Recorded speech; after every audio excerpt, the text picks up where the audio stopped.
हुर्मते रूहे पैगंबर यक नजर कुन सूए माँ याद आएगी जब इनकी गुफ्तगू समाप्त करेंगे। पीरों के पीर रोशन जमीन से शेख अब्दुल कादिर बड़े पीर गौसे पाक की याद आएगी। जब इनकी गुफ्तगू समाप्त करेंगे मोइनुद्दीन चिश्ती की याद आएगी। तो मैं चाहता हूँ इनके पैकर लेकर बाबा से पर नारे नारे तकबीर मोहब्बत भरे अंदाज में नारे तकबीर नारे रिसालत मसरके आला खुद फैज़ाने आला खुद हज़रत अल्लामा व मौलाना कबीर साहब की नारे तकबीर नारे रिसालत।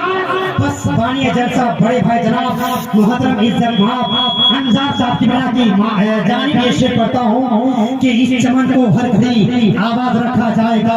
इस चमन को हर घड़ी आवाज रखा जाएगा।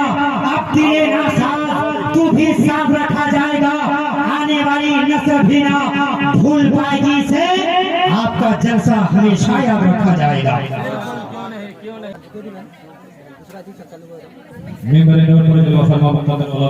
नौजवान साथियों दोस्तों बुजुर्गों अजीज बच्चों मीठे इस्लामी भाइयों पर्दा नशीन माँ और बहनों अस्सलामु अलैकुम व रहमतुल्लाहि व बरकातुहू।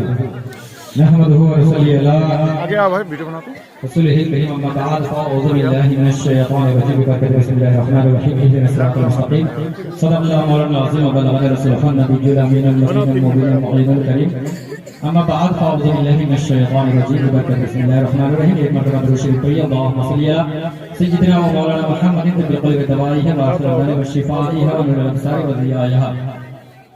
शायर फरमाते हैं कि चिरागों से न पूछो कि बाकी तेल कितना है, चिरागों से न पूछो कि बाकी तेल कितना है, न ही सांसों से पूछो कि बाकी खेल कितना है।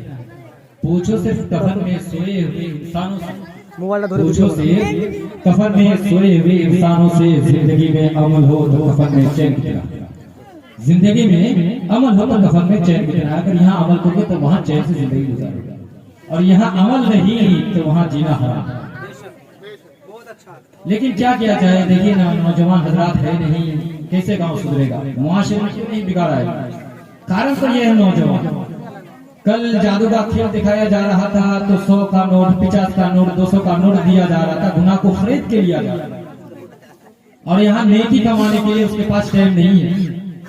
घबराओ नहीं मुसलमानों, घबराओ नहीं। ऐसा वक्त आएगा कि तुम्हारे पास पैसे भी होगा, हर चीज मौजूद होगी, मगर खाने के लिए तरसते रह जाओ, खाने के लिए तरसते रह जाओ। इसलिए कह रहा हूँ अभी भी वक्त है, मरने से पहले तौबा कर लो। ये अंजार भाई बड़े ये खुश नसीब है कि इन्होंने मन्नत मांगे तो ऐसे मन्नत मांगे कि इतने उलमा को बुलाए गांव में और इतने उलमा की पांव इस जमीन पर पड़ी। और इन उलमाओं के बारे में सरकार फरमाते हैं अल उलमा वरसतुल अंबिया, उलमा अंबिया के वारिस है।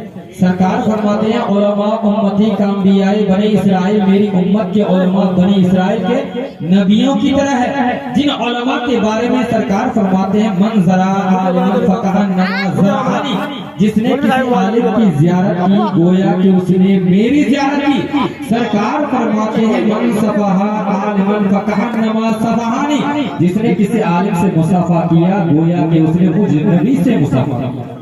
क्या इतने उलमाए किराम को यहाँ लाए, ये अच्छी मन्नत मांगने का सिला है। अगर कोई बंदा अच्छा मन्नत मांगे तो उसकी सबसे पहली बरकत ये है।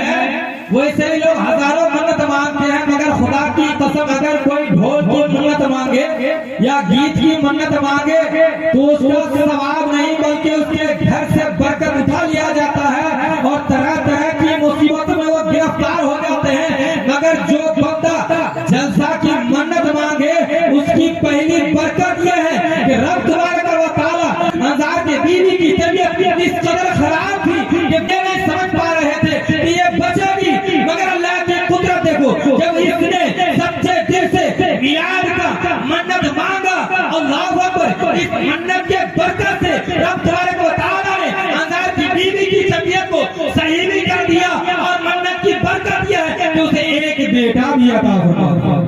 सुभान अल्लाह। ये अच्छी मन्नत। अगर अच्छी तरह से मन्नत मांगोगे तो तुम्हारी दुआ फौरन कबूल हो जाएगी। मगर जो ढोल तमाशा मोहर्रम में ढोल बजाते हैं वो अक्सर बेशक घर में परेशान है। आप लोगों को पता नहीं चलेगा क्योंकि अल्लाह की लाठी में आवाज नहीं होती है। और जो अच्छी मन्नत मांगे, हमारे अफसर भाई ने देखो मेरे साथ ये मौसम है 50 रुपए से दान किया, अल्लाह ताला इनके में बरकत दे, इनकी आवाज बाहर हमेशा सलामत रखे। बहरहाल तो ये अच्छी तरह से मन्नत मांगा करें।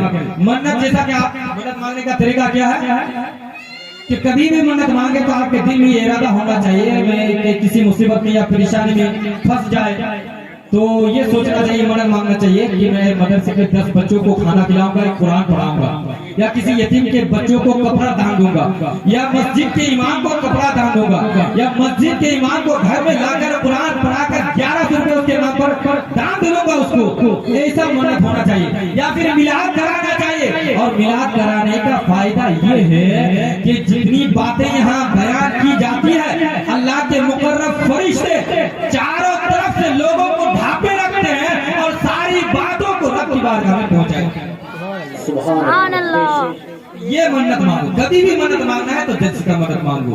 हजरात मोहतरम टाइम नहीं है, मुख्तसर में समाप्त फरमाइए। कीमती बात बता रहा हूँ, मन्नत अच्छी तरह से मांगो कि रोजा की मदद मांगो, कुरान पढ़वाने की मदद मांगो, या फिर मस्जिद के नाम पर मदद मांगो। अब जितने लोगों ने अरे बाप रे अल्लाह अकबर, हमारे नौजवान भाई लोग कितने पैसे दे रहे हैं, अल्लाह ताला इनके घर में देखवाना बरकत दे रहे। बाप रे बाप, अल्लाह अकबर, अल्लाह ताला हमारे राजा गांव वालों के घर में देखवाना बरकत दे, इन लोगों की उम्र में बरकत दे। अरे भाई ये हमारे आमिर भाई की बीवी ने दिया 50 रुपए। अल्लाह ताला इन लोगों की उम्र में बरकत दे और हर हमेशा इसी तरह से मुझसे इन लोगों को मोहब्बत करने की तौफीक दे और हर हमेशा मेरे दिल से इन लोगों के लिए दुआएं करने की तौफीक दे। बहरहाल काम की बात सुनिए। और अगर घर में मुसीबत आती है ना मेरे दोस्तों बुजुर्गों,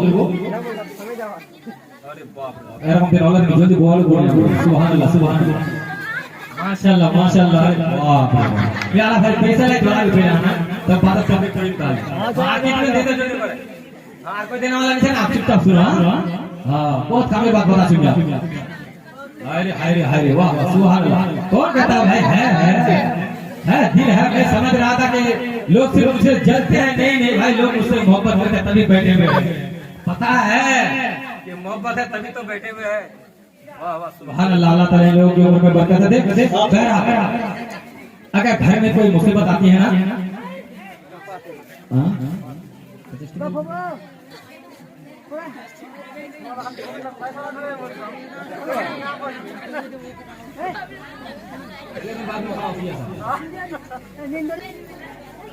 लेकिन सुने ना जाने फिर खाली पैसा आ जाने फिर ना तुले जा सुने ना। अल्लाह ताला हमारी ना बुरी डाली मत बरकत दो। আর সুরা পাঁচটা তাকবীরও শুনে যাবে, নামাজও পড়ো তো। আর সালিম ভাই আমার 20 টাকা দিয়ে ও আল্লাহ তাআলা 40 টাকার বরকত দেবে। अब एक बेहतरीन बात बयान करूं मी जितना भी कुछ ना तुम्हाला करतो मी कभी तुम्हाला बरोबर है तुम्हाला तेला नहीं देख पाला चालू आराम से भोरे बरकत फड़ा तुम्हारा दाना कुछ मूर्ति जे मुझे मालूम है तो तुम्हारा भला करना मुझे तो सुधरे जाओ मुबार पे माने जाओ मुबार बात तो दरवाजा बंद तो घर मुसीबत असले की करबा लागबे। अगर घर में अगर मुसीबत आए बाप रे सुभान अल्लाह माशाअल्लाह, अल्लाह ताला हमारे मदरसे के बच्चों की उम्र में बरकत दे। हाय रे वाह वाह ऐसा दिल वाला होना चाहिए लोग। कितनी मोहब्बत है मुझसे लोग, लेकिन भागन ना फिर सुने ना प्यारी बेहतरीन बात बयान करेंगे। अगर घर मुसीबत अच्छे से कहना होता एकदम आराम से सुने। घर मुसीबत पर कारण একটা এটা আছে যে আমরা নামাজ नहीं পড়ছি। दूसरा कारण এটা আছে ঘর গানা হচ্ছে। तीसरा कारण এটা আছে যে আল্লাহ আল্লাহ রাসূলের নাফরমানি হচ্ছে। चौथा कारण এটা হচ্ছে আল্লাহর মানে যে শরীয়তের যে কানুন যে শরীয়তের উপর আমরা চলেছি। पांचों कारण এরা আছে যে আমরা বেপরদা রয়েছি। यार वजह से घर बरकत হয়ে আছে। আপনি বলা ঘরে বরকত হয়ে আছে আল্লাহ নারাজ হয়ে আছে ওই वाला मुसीबत হচ্ছে। अब मुसीबत ভাববার তাহলে কি করতে লাগবে? তোমাকে সদকা দিবা লাগবে। सदका से बलाएं टलती है, सदका से परेशानियां टलती है, सदका से आने वाली मुसीबत दूर होती है, सदका देने से उम्र में इजाफा हो जाता है। अब सदका के लिए जरूरी नहीं है कि 1000 रुपए दो, कोई गरीब है उनके घर में बरकत नहीं है तो आप 1 ही रुपए किसी गरीब फकीर मिस्किन या मस्जिद के इमाम को खुशी से दान कीजिए, उसी 1 रुपए के सदके से आपके घर में बरकतों का इजाफा होगा। सदके में इतनी बरकत है कि बादशाह था। तवज्जो से सुनिएगा, अल्लाह अल्लाह कुर्बान जाओ मेरे सुनने जैसे मुसलमान भाइयों। एक बादशाह ने अपने इलाके में अपने शहर में ऐलान कर दिया। क्या ऐलान किया? कि मेरे होते हुए किसी गरीब फकीर मिस्कीन को कोई सदका ना देना। क्या ऐलान किया बादशाह ने? क्या ऐलान किया बादशाह ने?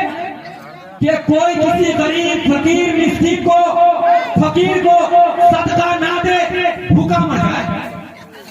अल्लाह अल्लाह कुर्बान जाओ मेरे सुन्नी जन्नती मुसलमान भाई। एक बंदा कई दिन का भूखा था। एक औरत के घर में गए, जाकर अर्ज करने लगे, और कई दिन का भूखा हो, खाने पीने के लिए कुछ नहीं है, कई दिन से भूखा हो, परेशान हो, मेरे पास 1 रुपया भी नहीं है, कुछ तो दे दो। मगर बादशाह ने ऐलान कर दिया था कि अगर किसी ने किसी फकीर को या गरीब को या मिस्कीन को या यतीम को पैसे दे दिया या उसके साथ भलाई की तो उसका दोनों हाथ काट दिया जाएगा। बादशाह ने क्या ऐलान किया था कि अगर किसी ने गरीब फकीर मिस्कीन के साथ हमदर्दी की, भलाई की, तो उसका हाथ दोनों काट दिया जाएगा। अब वो औरत परेशान और वो भूखे बार बार अर्ज करते हैं, औरत मुझे खाने के लिए कुछ दे दो ताकि मेरी जान बच जाए। कई दिन का भूखा हो। अल्लाह अल्लाह कुर्बान जाओ मेरे सुन्नी जन्नती मुसलमान भाइयों। उस औरत को रहम आ गया, उसने उस शख्स को सदका भी दिया और घर में बैठा कर अच्छी तरह से उसको खाना भी खिलाया। बोलिए सुभान अल्लाह, सुभान अल्लाह, बोलिए सुभान अल्लाह। खाना भी खिलाया और पैसे भी दिया। अच्छा, हबीब के नाम से 100 टका दिया है तो ये चंदा के नाम से हो सकता है, ये मेरा नहीं। बहरहाल बहुत बेहतरीन हो गया। तो बादशाह ने क्या ऐलान किया था कि कोई किसी गरीब फकीर मिस्कीन के साथ हमदर्दी ना करे, फकीर को भीख ना दे, जो भीख देगा उसका दोनों हाथ काट दिया जाएगा। अब उस औरत को रहम आ गया। फकीर आए, कहने लगे मैं कहने का भूखा, मुझे खाने के लिए कुछ दे दो। उस औरत के दिल में रहम आ गया, उसको उस शख्स को उस औरत ने खाना भी खिलाया और सदका भी दिया। अब वो शख्स तो चले गए। बादशाह को पता चला, बादशाह ने वज़रा को हुक्म दिया कि जाओ उस औरत का हाथ काट दो। वज़रा आए और उस औरत का दोनों हाथ को काट दिया, हाथ को काट दिया। अल्लाह अल्लाह कुर्बान जाओ। तवज्जो से, कई साल गुजर गए, बादशाह ने ऐलान कर दिया क्या मुझे शादी करनी है। हालांकि उसकी कई बीवी थी। बादशाह ने फिर ऐलान कर दिया, क्या ऐलान किया कि मुझे शादी करनी है और ऐसी लड़की देखो जो सबसे ज्यादा खूबसूरत हो। अब वज़रा ने तलाशी शुरू की, ढूंढते ढूंढते जिस औरत के, जिस लड़की के दोनों हाथ काट दिए गए थे, पूरे शहर में सबसे ज्यादा अगर कोई हसीना थी तो कोई और नहीं बल्कि वही लड़की थी जिनके दोनों हाथ काट दिए गए। जिनके दोनों हाथ काट दिए गए थे। बादशाह की मां ने देखा, यही तारीफ की कि पूरे शहर में सबसे ज्यादा अगर कोई हसीन है तो यही लड़की है, यही औरत है। वज़रा ने भी आकर यही अर्ज की कि पूरे शहर में सबसे ज्यादा हसीन यही औरत है जिनके दोनों हाथ कटे हुए हैं। बादशाह की उसके साथ शादी हो गई, बादशाह की उसके साथ शादी हो गई। अब नई दुल्हन है, उसके साथ सबसे ज्यादा प्यार करने लगे, सबसे ज्यादा उसी को प्यार देने लगे। तो बाकी औरतें जो थी, बाकी अल्लाह दुआ करे जो कैफा खातून यहाँ नाम देखी भला या नानी बताने दे कैफा खातून ने बताने 50 टका अल्लाह ताला कैफा खातून करवट करवट जन्नत नसीब आता होगा। आमीन सुम्मा आमीन। बहरहाल नसीहत हासिल करो। बहरहाल तो बादशाह के साथ जब शादी हो गई तो भाई नहीं दुल्हन है, तो बादशाह उस औरत को सबसे ज्यादा प्यार देने लगे। तो बाकी औरतों को जलन पैदा हुआ, बाकी औरतें जलने लगी। बादशाह कुछ दिनों के लिए सैर करने के लिए जंगल चले गए। तो बाकी औरतें जो उससे जलती थी खत लिख कर भेज दिया और उसमें क्या लिखी कि तुमने जिस औरत से शादी की, नई दुल्हन जो तुम्हारी है वो तो बिल्कुल बद किरदार है, बदफेली करती रहती है, उसकी अच्छी अखलाक है नहीं, वो गलत काम करती रहती है। अब अगर बादशाह हो और उसकी बीवी गलत काम करे तो उसका हश्र क्या हो सकता है? तो बादशाह ने वही से खत लिख दिया कि उसको ले जाओ और ले जाकर जंगल में छोड़ दो। बादशाह ने हुक्म दिया कि उसको जंगल में ले जाकर छोड़ दो ताकि शेर चीते भाले। लोगों ने जंगल में ले जाकर, वज़ारा ने जंगल में ले जाकर छोड़ दिया। लेकिन मेरे दोस्त बुजुर्गों, अल्लाह अल्लाह कुर्बान जाओ, अब उस औरत को जंगल में छोड़ दिए। उस औरत के साथ एक बच्चा भी था, उसके गोद में एक बच्चा भी था। अब वो जंगल में तो छोड़ी उनको, जैसे ही जंगल वो पार कर रही थी वो जरा आ गए साथ में सामने समंदर था, मगर उसका बच्चा समंदर में गिर गया। अब उसके पास तो हाथ नहीं, समंदर में गिर गया उसका बच्चा, हाथ है नहीं, दोनों हाथ कटे हुए हैं। क्या करेगी? परेशानी के आलम में। चंदा এখানে বলে নাজিম ঠান্ডা যেটা বড় হান চান্দা ছোট হান পানফা। अब तो हाथ कटे हुए हैं, बच्चा समंदर में गिर गए। खुदा ने कुदरत की बारगाह में अर्ज करने लगी, एक पाक परवरदिगार, या कोई पुरसाने हाथ नहीं, या कोई सुनने वाला नहीं, एक पाक परवरदिगार, मेरा बच्चा गिर गया है। अल्लाह अकबर। वो औरत रोती रही, चिल्लाती रही, चीखती रही, मगर अल्लाह की कुदरत देखो, दो शख्स नमूदार हुए, उस बच्चे को लाकर उस औरत के गोद में थमा दिए और अर्ज करते हैं, अरे औरत, अगर और कोई इल्तिजा हो, कोई ख्वाहिश हो तो अर्ज करो।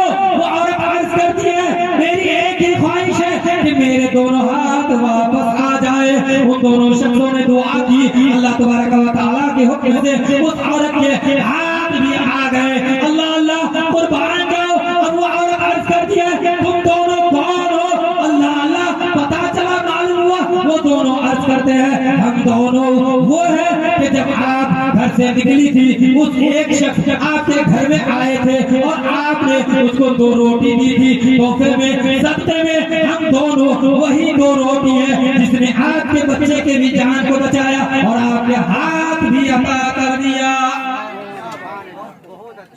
यह है सदका देने की फजीलत। सदका देने की फजीलत क्या? हाथ भी मिल गए, बच्चा भी मिल गया। सदका देने से उम्र में इजाफा हो जाती है। अगर कोई मुसीबत आए, घर में बरकत ना हो, तो सदका दिया करो। मदरसे के बच्चों को लाकर 10 बच्चों को घर में लाकर कुरान पढ़वाओ और उसको 10-10 रुपए दे दो। इमाम को बुलाकर 100 रुपए दे दिया करो, उनसे दुआएं करवा लिया करो। आपके घर में बरकतों का इजाफा हो जाएगा। और क्यों नहीं होगा? इसलिए कि मेरे दोस्तों बुजुर्गों, सदके का आलम यह है कि सदके से जब उम्र बढ़ जाती है, सदके से मौत रुक जाती है। आप कहेंगे कैसे? तो सुनो, हजरत सुलेमान अलैहिस्सलाम के वालिद का नाम क्या था? हजरत दाऊद अलैहिस्सलाम। हजरत सुलेमान अलैहिस्सलाम के वालिद का नाम है दाऊद अलैहिस्सलाम। और दाऊद अलैहिस्सलाम से एक शख्स को बेइंतहा मोहब्बत थी। जब तक वो हजरत दाऊद अलैहिस्सलाम से मुसाफा नहीं करते तो बिस्तर पर जाकर नहीं सोते। अगर भूल जाते तो बिस्तर से उठकर आकर मुसाफा करते, तब जाकर सोते। तो उस शख्स की शादी का वक्त आ चुका। तो शादी में क्या, वो मुबारकबादी पेश करने के लिए नहीं जाते। अपने काम से फारिग होने के बाद हजरत दाऊद अलैहिस्सलाम के पास मुलाकात करने के लिए चले गए। अल्लाह अल्लाह जाकर बैठ गए। अल्लाहु अकबर। इतने में हजरत इस्राईल अलैहिस्सलाम मलकुल मौत वहां पहुंच गए। रवि भाई बहुत अच्छा। मलकुल मौत, सदका देने से मौत भी रुक जाती है भाई, सिर्फ बलाएं नहीं टलती है, मौत भी रुक जाती है। देखिएगा कैसे। मलकुल मौत ने आकर अर्ज की, क्या कहा कि ये बंदा कौन है? क्या ये मेरा जिगरी दोस्त है? ये बंदा मुझसे बहुत मोहब्बत करता है, जब तक मुझसे मुसाफा नहीं करते, घर में सोते नहीं। तो मलकुल मौत ने क्या कहा? अल्लाहु अकबर। मलकुल मौत ने कहा, इस बंदे की सिर्फ 6 दिन की जिंदगी है। इस बंदे की सिर्फ 6 दिन की उम्र है। इसके बाद इनके घर जाऊंगा, इसकी रूह को कुछ कर लूंगा। 6 दिन के बाद ही मर जाएगा। अल्लाह अल्लाह। हजरत दाऊद अलैहिस्सलाम से मुलाकात करने के बाद वो बंदा अपने घर की तरफ जाने लगे। तो रास्ते में एक फकीर मिल गया। सुनिएगा, रास्ते में एक फकीर मिल गया। उसने सोचा कि मेरे जिम्मे में कुछ सदका बाकी है, क्यों ना इस फकीर को दे दूं। जेब में हाथ डाला, जो कुछ था उसने उस फकीर के झोले में डाल दी। उस फकीर ने उस बंदे के हक में दुआ की, ऐ पाक परवरदिगार इसकी उम्र में बरकतें अता फरमा दे, सुभान अल्लाह, इसकी उम्र में बरकतें अता फरमा दे। अल्लाह अल्लाह कुर्बान जाओ। अब वो बंदे चले गए, घर गए। एक दिन गुजर गए, 2 दिन गुजर गए, 3 दिन गुजर गए, 4 दिन, 1 महीना, 2 महीना, 6 महीना, 7 महीना, मरा नहीं। राजाकार नौजवान ला की तरफ कूदते पैसा लाती थी, लेकिन ओखान गुना जिला बड़ा खीर नहीं लेना, जिंदगी भर मिट नहीं पाई। हाँ ये करा सच्चे दिल से तौबा करा ले तो होगा सच्चा अल्लाह ताला तौफीक दे दो। आज बात कभी उड़ा गलती ना करो, गुनाह लो किने लो, मुसलमान ला कभी गुनाह किने ना लो। खुदा की कसम कहता हूँ, जितने लोग वहाँ पैसे दिया, हर बंदा गुनाह में शामिल हो गया। काश वही पैसा अगर मस्जिद में लगा देते, मस्जिद के इमामों के पास खर्चा कर देते, तो मस्जिद के इमाम के दिल से दुआएं निकल जाती, तो यहाँ दुआएं निकलती, वहाँ मदीने वाले आका खुश हो जाते। और जिससे मदीने वाले आका खुश हो जाए, उसे रब तबारक व तआला खुश हो जाता है। और जिससे रब तबारक व तआला खुश हो जाए, उसकी दुनियावी जिंदगी भी संवर जाती है और उखरवी जिंदगी भी। वाह वाह, नारे तकबीर, नारे रिसालत, मसलके आला हज़रत जश्न ईद मिलाद नबी साहिब जलसा हज़रत अल्लामा व मौलाना कबीर अहमद साहब किबला रज़वी, नारे तकबीर, नारे रिसालत। वाह वाह, बहुत अच्छा लगा। अगर उन नचनिया वालों के पास, उन डांस करने वालों के पास जितना पैसे दिए हो, जितना गुनाह खरीद करके लिए हो, उसको धो नहीं सकते। उसका गुनाह तुम्हारे ऊपर लाद दिया गया, फरिश्ते लिख लिया है। मरने से पहले तौबा करके मरा तो सही, वरना उसी गुनाह के अज़ाब में गिरफ्तार हो जाओगे। मगर खुदा की कसम, वहाँ पैसे ना देकर वो मस्जिद जिससे गाँव का उजाला होता है, जिससे गाँव में बरकतें आती है, आज मस्जिद की शान देखो। अल्लाह अकबर, मस्जिद के सामने दरवाजा भी नहीं है, सीमेंट भी नहीं है। जब सजदा करते हैं तो सजदा करने के लिए दिल नहीं चाहता है। अरे तुमने तो अपने रहने वाले घर को सही ढंग से बनाया है, मगर जो अल्लाह का घर है उसके तरफ एक जरा सा ध्यान नहीं। और उस गाना बजाने वालों के पास जाकर खर्चा करते हो। जब उसकी पकड़ हो गई तो इतना बशौक निकाला शरीफ की। जब अल्लाह का पकड़ होता है तो बहुत सख्त होता है। फिर न दुनिया में बच सकते हो, न मरने के बाद कब्र में बच सकते हो। इसलिए अगर वहाँ बचना चाहते हो तो गुनाह के काम में खर्चा ना करके मस्जिद के नाम पर खर्चा करो।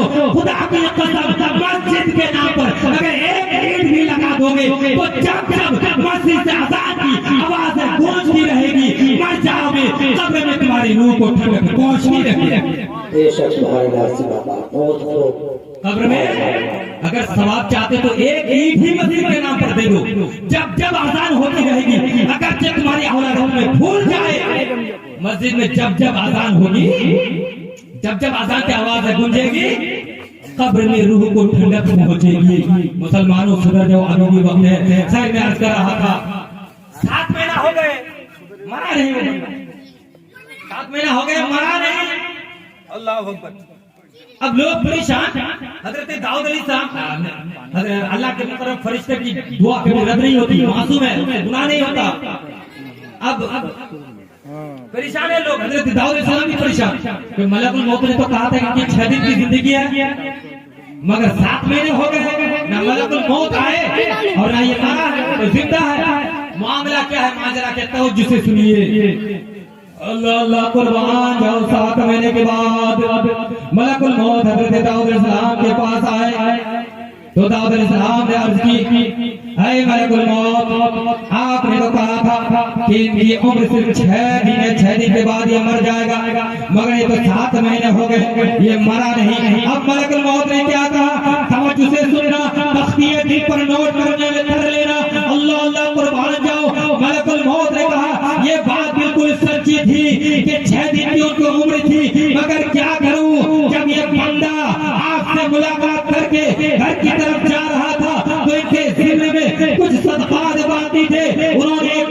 को सदका दिया, अल्लाहु अकबर, उस सदका देने की बरकत से रब तबारक व तआला ने जब उस फकीर ने उसकी उम्र की, उसकी लंबे उम्र की बरकत के लिए दुआएं की, तो सदका देने की बरकत से रब तबारक व तआला ने 6 दिन को 7 साल में बना दिया और 10 साल रब तबारक व तआला ने अपनी तरफ से देकर 70 साल की जिंदगी अता फरमाया। बेशक बेशक बहुत उम्दा, सुभान अल्लाह, सुभान अल्लाह। कतरा साल में बुझा पाले 6 दिन का उम्र ছিল 6 দিনের बाद মরে যাবার আগে मगर वहां অস্তে অস্তে একটা ফকির মিল তোমার পাকিটা 4 টাকা ছিল ও আমি তো शादी कर चुका है और 4 টাকা फुंटा को दे दूं यहां जितनी টাকা ছিল पाकिटा खाता ढुका और सदका जब दो तो इस हाथ से दो, इस हाथ से दो, तो इसको पता ना चले, इस हाथ से दो तो इसको पता ना चले। क्या रवि भाई जी बिल्कुल सही का हुक्म है, बिल्कुल अच्छा। ये है तरीका और उसकी फजीलत का ये आलम है कि उसने जेब में हाथ डाला और जितने पैसे थे उस फकीर को दे दिया।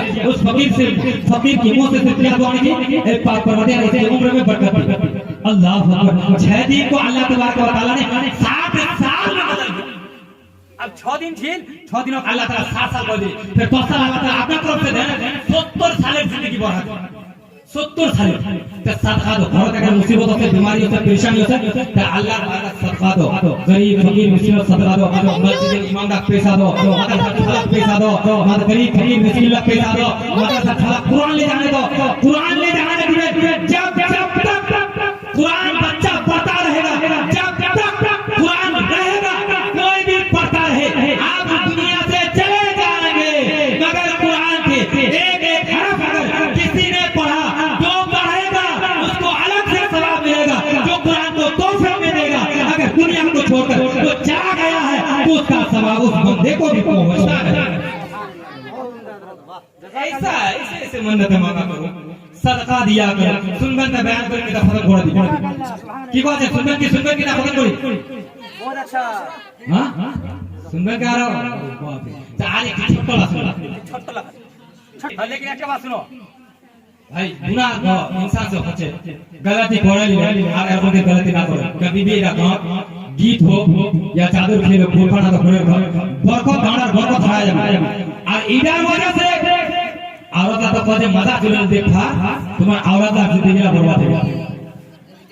अगर तुम्हारा अपना औरत का भविष्य सुधार चाहते तो ऐसे चीजा औरत मानो, लेकिन सच्चे दिल से तौबा करो और तौबा फजीलत की सुन लो, सच्चे दिल से तौबा करो। या का दो करो डाको से डाको, लेकिन डाको अल्लाह वली दुनिया से तौबा करा लेना।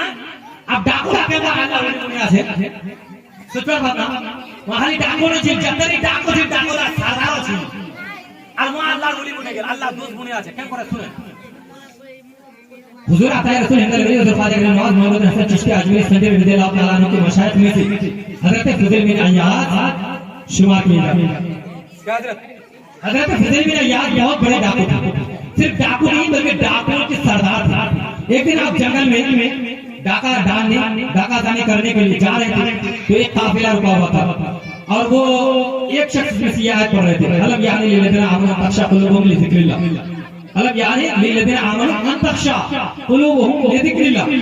क्या ईमान वालों के लिए अभी वो वक्त नहीं आया तो अपना सर रब की बारगाह में झुका दो।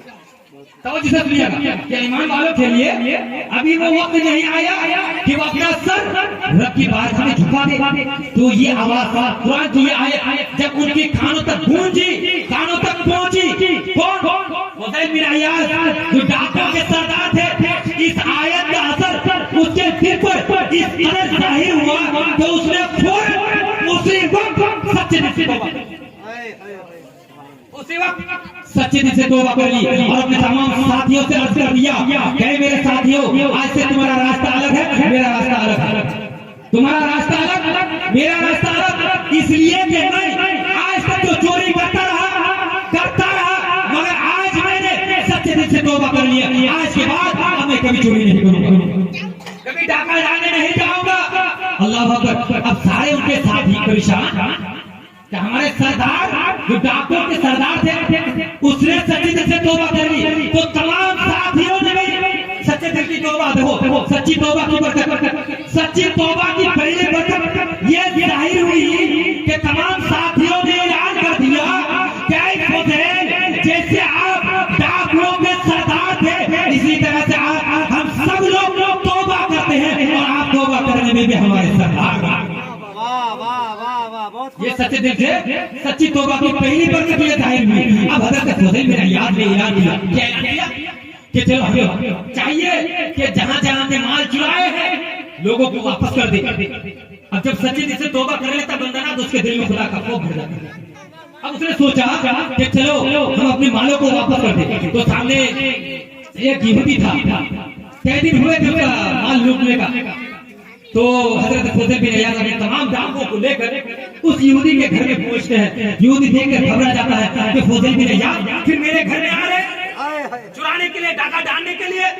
मगर अब जब हजरत फुज़ैल बिन इयाद उनके घर जा रहे थे तो मुस्कुराते हुए नहीं बल्कि आंखों में आंसू लेकर के जा रहे थे। बोले सुभान अल्लाह। सुभान अल्लाह। क्या लेकर के जा रहे थे? आंखों में आंसू लेकर के जा रहे थे। उस यहूदी ने आज ऐ फुज़ैल कैसे आना हुआ? का बहुत बड़ा शर्मिंदा है, माफी मांगने के लिए आया हूँ। हम सब माफी मांगने के लिए आए हैं। किस चीज की माफी? हमने आपके घर डाका डाला था, आपके घर डाका डाला था, उस चीज की माफी मांगने के लिए आया हूँ। तो उस यहूदी ने कहा मैं तो ये दिल में इरादा कर लिया था कि मैं तुम्हें किसी हाल में भी माफ नहीं करूंगा, मगर जब तुम माफी लेने के लिए आए हो तो मेरी एक शर्त, जब तुम माफी लेने के लिए आए हो तो मेरी एक शर्त है।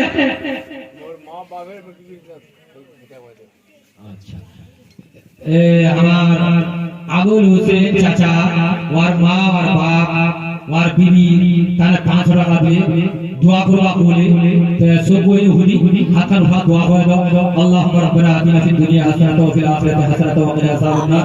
अल्लाहुम्मा अग़फिर लहय्यिना व मय्यितना व शाहिदिना व गायबिना व सगीरिना व कबीरिना व ज़करिना व मुसाना। अल्लाहुम्मा मन अहयैतु मिन्ना फ़अहयिना इस्लाम व तवफ़्फ़ैतु मिन्ना फ़तवफ़्फ़हु अलल ईमान। या इलाह पाक परवरदिगारा, हदीस में आया है कि रात के आखिरी हिस्से में दुआ सबसे पहले कबूल होती है। यहाँ जितने लोग बैठे हुए हैं हम लोग दुआएं करते हैं कि हमारे अबुल हुसैन चचा की बीवी हो, इनके बाप हो, इनकी माँ हो, इनके खानदान से जितने लोग गुजर गए हैं 500 रुपये उन्होंने दान किया है।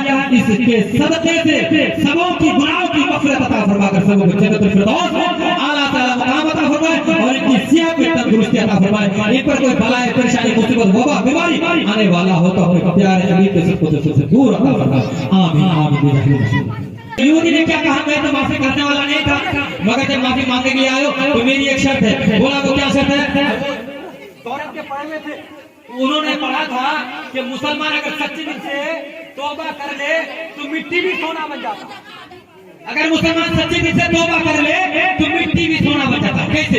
समझ से सुनिए। अरे आज बड़े बड़े मुकर्रर को बुलाएंगे, 20,000 लेके चला जाएंगे, इस तरह से आपको नहीं समझाएंगे। इसीलिए कह रहा हूँ सुन लो, फिर क्या पता क्या भरोसा जिंदगी का कोई पता नहीं कब मौका आ जाए, कोई पता नहीं है। सुन लो मुझसे ताकि तौबा कर लो।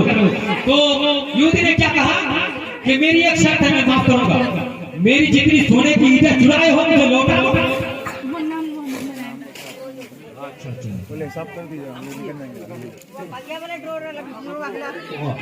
रूपो और मारता ने 50 टका अल्लाह ताला रूपो हर बला हर मुसीबत से बचा करो, अपना मकसद कामयाबी अता करो। और यार मारता ने 50 टका दिए, 50 टका सदका आज एकान रात को लोग बोले जाए और रातें दुआ सबसे पहले कबूल हो जाए। या अल्लाह आप सब लोगों की दुआओं के सदके से इनकी मां कहता खातून को जन्नतुल फिरदौस में अल्लाह ताला मकाम अता फरमाए। सुभान अल्लाह सुभान अल्लाह। ये क़यामत भाई हमारे भाई माँ बाप से हर किसी को मोहब्बत होती है। दुनिया पे जीते जीते अगर से झगड़ा होता है मगर मोहब्बत तो होती है। जब माँ चली जाती है तब एहसास होता है कि माँ का मकाम क्या है। सरकार ने इसे नहीं फरमाया कि माँ के कदमों तले जन्नत है, बाप जन्नत का दरवाजा है। अभी बताऊंगा कि जन्नत कैसे मिलती है। बहरहाल इस पर इस वाक़या को सुन लीजिए। तो यहूदी ने क्या कहा कि शर्त है मेरी जितने सोने की ईंटें चुराए हो वो मुझे लौटा लो। कहा अब वो सोने की ईंटें कहाँ मिलेगी नबी भाई? वो तो हम लोग आ गए हैं, सोने की ईंटें कहाँ से आएगी? तो यहूदी बड़े चलाक थे, यहूदी जो था बड़ा चालाक था। यहूदी ने कहा मुझे मिट्टी की बना कर लाके दे। नबी भाई मजा आ जाएगा। यहूदी ने क्या कहा बुझा बचना मिट्टी की बेशक बेशक किधर होना चाहिए मिट्टी रा बना करा ते यूरी रा बना मिट्टी रा इधर बना आने दे मैं वही सोना समझे ना कबूल करे अगर तुम सोना इधर खाइए तो मिट्टी इधर जाओ बनाने दे दो भी सोना कबूल कर आत्मा माफ कर दी ते हजरत फजल बिन याद ने अपने तमाम साथियों को लेकर जंगल गए मिट्टी को पानी से गोंदने के बाद मिट्टी की ईंटें तैयार की मिट्टी की ईंटें सूखने के बाद जब मिट्टी की ईंटें तैयार हो गई तो हजरत फजल बिन याद ने तमाम साथियों को हुक्म दिया कि इसको कटोरा में यानी बोरा में डाला जाए बोरे में डालकर तमाम साथियों ने कंधे पर लादने के बाद उस योद्धा के सामने लाकर रख दिया अल्लाह अल्लाह कुर्बान जाओ सच्चे तौबा की बरकत का ये आलम होता है कि जब उस कट्टा को खोला जाता जब उस बोरे के मुंह को खोला जाता अल्लाह अल्लाह कुर्बान जाओ वहाँ मिट्टी की ईंट नहीं बल्कि सोने की ईंटें मौजूद थी वहाँ मिट्टी की ईंट नहीं सोने की ईंटें मौजूद थी अब हजरत फजल बिन याद और तमाम साथी लोग परेशान कि ईंट को हमने बनाए मिट्टी को हमने गोदा पानी हमने बनाए बोरी के अंदर हमने डाला कहीं कोई आग में आया नहीं मगर ये सोने में कैसे तब्दील हो गए अल्लाह अल्लाह गैब से आवाज आई ऐ फजल ये तुम्हारी सच्ची तौबा की बरकत का आलम है कि तुमने मिट्टी की ईंट को बनाया हमने उसको सोना बना दिया है और सच्ची तौबा की बरकत ये जाहिर हुई कि जब मिट्टी की ईंट सोना बन गई तो यहूदी भी हजरत फजल बिन याद के हाथ पर कलमा पढ़कर मुसलमान हो गए सच्ची तौबा की बरकत और माँ बाप के मुख्तसर में लोग माँ बाप को गालियां देते हैं बुरा भला कहते हैं मगर माँ बाप को जो सरकार ने वो मकाम दिया कि माँ के कदमों तले जन्नत है बाप जन्नत का दरवाजा ऐसे ही नहीं दिया अल्लाह अकबर आज कुछ लोग थोड़ी बहुत नेकियां कर लेते हैं और अपने आप को बहुत बड़ा तुर्रम खा समझते हैं कहते हमने बहुत बड़ी नेकियां कर ली है बहुत बड़ा तुर्रम खा आज मुआशरे में माँ बाप को गालियां देना बुरा नहीं समझा जाता माँ बाप को गालियां देना माँ बाप को बुरा भला कहना ये बुरा नहीं समझा जाता मगर जो लोग माँ बाप की बात नहीं मानते माँ बाप को बुरा भला कहते सुनो हदीस पाक का मफ़हूम बता रहा हूँ मुख्तसर में जो लोग माँ बाप को गालियां देते माँ बाप की बुराई करते और क्या कहते अरे तुम तो जाहिल हो तुम्हारा दौर अलग था हमारा दौर अलग है अरे हम तो पढ़े लिखे हैं हाँ और तुम हमारे ऊपर हुकूमत करना चाहते हो जाओ 1 2 रुपए क्या कमा करके देते हैं माँ बाप पर अपना रोब दिखाते हैं मगर सुनो हदीस पाक का मफ़हूम एक बंदे को कल क़यामत के दिन पेश किया जाएगा उसके पास बहुत सारी नेकियां होगी इतनी नेकियां होगी कि वो पहाड़ों जैसी नेकियां लेकर के आएगा अहले महशर उसकी नेकियों को देखकर हैरान रहेंगे परेशान रहेंगे कि इस बंदे के पास कितनी नेकियां जब उसकी नेकियों को मीज़ान पर रखा जाएगा तो उसकी नेकियों की वजह से मीज़ान का पल्ला भारी हो जाएगा वो बंदा खुश होगा कि जन्नत से खुशखबरी आने ही वाला है मैं जन्नत में जाने ही वाला हूँ और अहले मैदान में सारे के सारे लोग खुश होंगे क्यों कि उनके पास इतनी नेकियां है कि वो पहाड़ों जैसी नेकियां लेकर के आए हैं वो खुश हो रहा होगा कि अनकरीब जन्नत का टिकट मिलने वाला है अनकरीब मैं जन्नत जाने वाला हूँ मगर कुर्बान जाओ अचानक गुनाह के पड़ने में एक छोटा सा कागज का टुकड़ा एक छोटा सा कागज का टुकड़ा गुनाह के पल्ले में गिर जाता है और गुनाह का पल्ला भारी हो जाता है अब वो बंदा भी परेशान सारे के सारे लोग मायूस हो गए सारे के सारे लोग परेशान हो गए और वो बंदा अर्ज करने लगे एक पाक परवरदिगार मैंने जिंदगी भर उम्रे किए बार बार हज किए नेकी पर नेकी की मगर इस छोटे से कागज के टुकड़े के अंदर कौन सा ऐसा गुनाह लिखा गया कौन सा ऐसा गुनाह लिखा गया है जिसकी वजह से मेरी सारी जिंदगी की नेकियां बर्बाद हो गई मेरी सारी जिंदगी की नेकियां तबाह हो गई मेरी सारी जिंदगी की नेकियां बर्बाद हो गई ऐ पाक परवरदिगार मुझे बता दिया जाए अल्लाह ताला फरिश्तों को हुक्म देगा ऐ फरिश्तों इसको मुंह केवल घसीटते हुए जहन्नम में ले जाकर के फेंक दो मगर वो बंदा अर्ज करेगा ऐ परवरदिगार मैं तो जहन्नम में जा ही रहा हूँ मगर मुझे इतना तो बता दिया जाए कि छोटे से कागज के टुकड़े के अंदर कौन सा ऐसा गुनाह लिखा गया जिसकी वजह से मेरी सारी जिंदगी की नेकियां बर्बाद हो गई जिसकी वजह से मेरी सारी जिंदगी की नेकियां तबाह हो गई तो गैब से आवाज आएगी ऐ नौजवान इस छोटे से कागज के टुकड़े के अंदर कुछ नहीं लिखा हुआ था सिर्फ इतना लिखा हुआ था कि एक मर्तबा एक दिन तूने अपनी माँ से अपने बाप से चिल्ला के बात की थी क्या क्या समझ में आती है सिर्फ चिल्ला के कोई गाली नहीं, कोई कुछ नहीं, सिर्फ चिल्ला के बात की थी। उसी चिल्लाने की वजह से, चिल्ला के जो बात की, वही एक गुना इस छोटे से कागज के टुकड़े के अंदर लिखा गया है, जिसकी वजह से तेरी तमाम जिंदगी की नेकियां बर्बाद हो गई। आज के बाद अपने माँ बाप को गालियां ना देना। माँ बाप बुरा भला भी हो जाए, कुछ भी कहे, उससे मोहब्बत कर। जब बुरा हो जाते हैं तो बच्चों जैसी जिंदगी हो जाती है, वो कुछ भी कह सकते हैं, लेकिन उनकी बात को बुरा मत मानना, उनके साथ जुड़े रहना, उनसे दुआएं लेना और उनको दुआएं देना। वो कुछ भी कहे, बच्चा समझकर उसे माफ करना, वरना माँ बाप की गुस्ताख को मरने से पहले अल्लाह ताला दुनिया में आज़ाब करता है, उसको मौत नहीं आएगी। माँ बाप का ये मुकाम है। तो मेरे दोस्तों, माँ बाप कुछ भी कहे, उससे जुड़े रहो, उससे मोहब्बत करो, उन्हें उफ भी ना कहो। मैंने जो कुछ भी बयान किया है, अल्लाह तबारक व तआला हम सबों को उस पर अमल करने की तौफीक दे। सब कोई पढ़िए ला इलाहा इल्लल्लाह मुहम्मदुर रसूलुल्लाह अस्तगफिरुल्लाह रब्बिल ज़म्बी व अतूबु इलैह।